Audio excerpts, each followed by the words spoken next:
name's Justin Krell. I'm from Blooming Prairie, Minnesota. I hire my neighbor to do custom strip till for me with the SoilWarrior in the fall. He uses edge row units with a coulter, and that's actually what we're planting into today. The strips we're planting into today is strips that were done last fall and not freshened. This is a corn on corn field. This has actually been corn on corn for the last 3 seasons. I started strip tilling in the fall of 2016. It was actually the first year I picked up a chunk of ground and was farming a few more acres than before. And the biggest thing was I didn't have a lot of capital at the time to invest in a bunch of tillage equipment, a big tractor, and so I needed to manage my resources. And decided to start strip till. The other big reason too is just the time management piece of it. You know, in our operation, we don't have a ton of extra help, and also I work full time, and so I needed the flexibility to be able to plant, at nights or evenings or whenever I wasn't working. And so it gets awfully tough to coordinate a field cultivator if you're trying to plant, keep somebody ahead of you, a day ahead of you.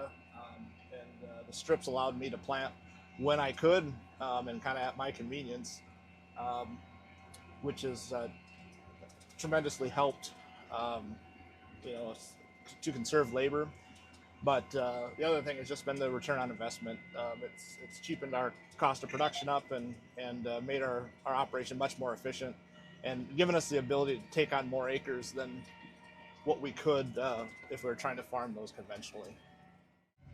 One thing that's noticeable is the heavy residue, and you can see that here today, being 3 years of corn on corn, and it's been strip tilled every year since then.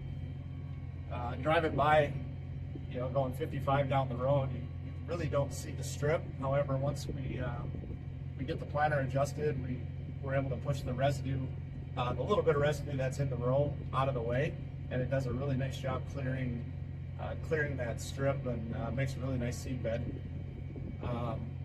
It's one of them where it probably doesn't look black enough to the conventional farmer. However, these strips actually plant just as well as if you can see them or not. I know they're not the prettiest from the road, but they're planting great. We're able to manage that residue and really clear a nice.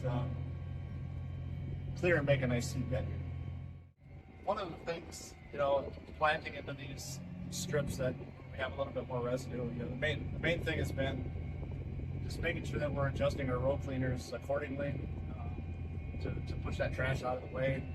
We're able to monitor that with our percent clean furrow.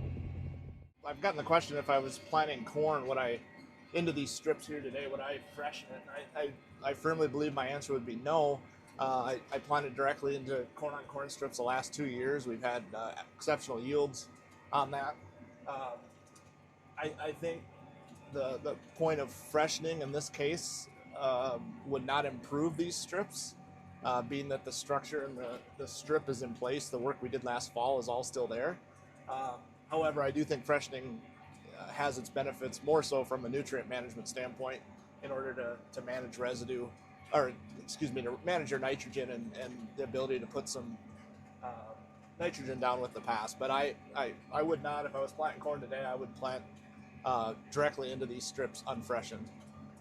The other thing that helps too is we're utilizing John Deere AutoPath. That was one thing that we had implemented last fall when the custom strips were made. John Deere AutoPath was used, and so we find a high accuracy of hitting these strips, even in some areas where residue is covering